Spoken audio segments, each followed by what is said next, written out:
Hey everybody, it's Fernando again.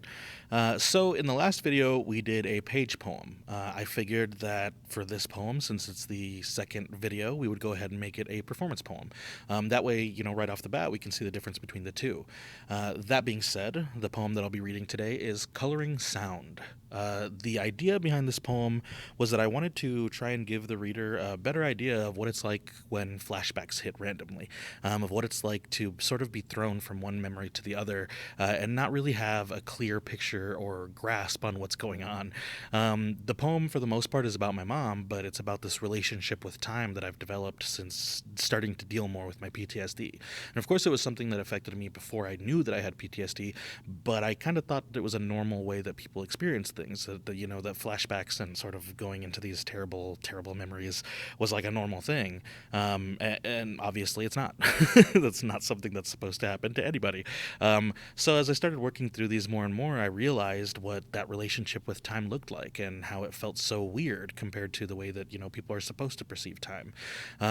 And I figured the best way that I could try and capture that and share it with people was to write a poem about it, of course. And hopefully, through that poem, I could try and get people to see things the way that I see it.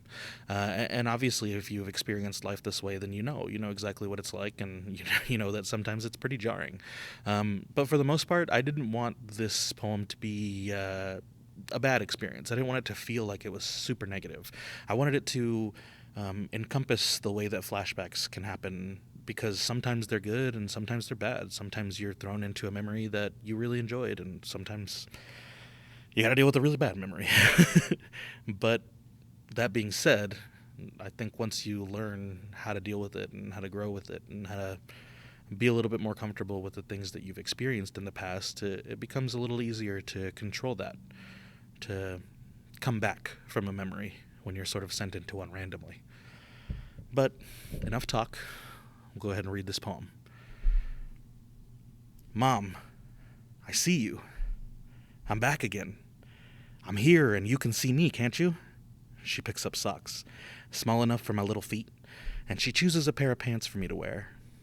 There you are, Mom. In my first memory. Before that, it was nothing but blackness. Thinking about it makes me feel odd. Makes me wonder what came before. But then my mom turns to see me. Finally, she looks away from the dresser and my eyes lock. Her face is brown porcelain with thick, curly, brown and long. Her hair, thick, curly, brown and long.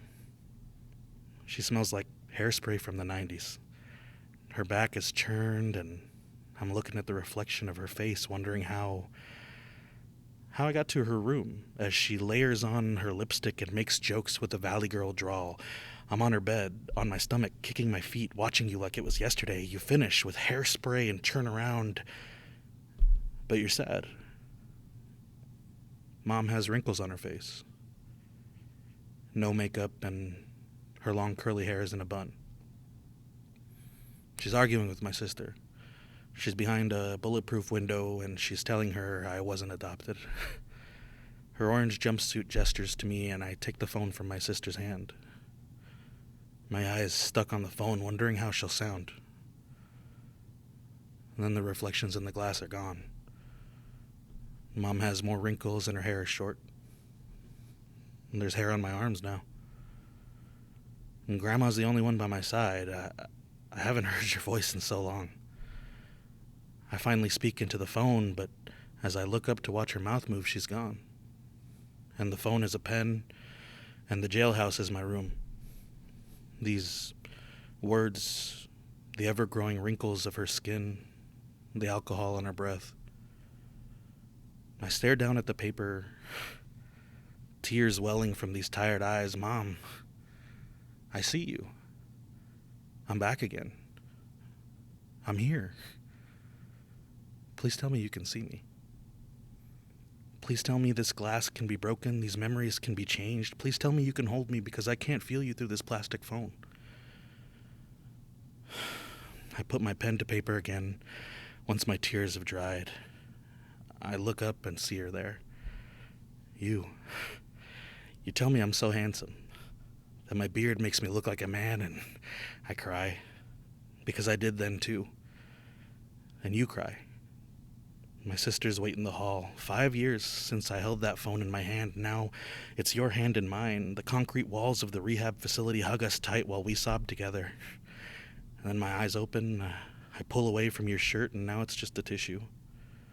And my cell phone is shining with notifications. One after another, I see pictures of you and all my baby cousins, my little niece, my mom's chubby cheeks beaming at me. It's not the same eyes that picked out my socks anymore, not the same smile in the mirror. Then a video plays. A laugh and a voice. These I remember so well, just like when she hands me my socks and asks if they're okay. I like those, Mom. She smiles, says, well then good. This is how I'll wear it, as the hairspray flies. I cough, and she asks if I'm sick. Her voice brown and silky and muffled through the prison phone. No, I'm fine, Mom. I miss you. We miss you too, baby! Her and the family scream from the small window in my hand. And I put down my phone. But it's a pen now. And the paper is her voice. And she's here now like she always has been. Mom, I see you.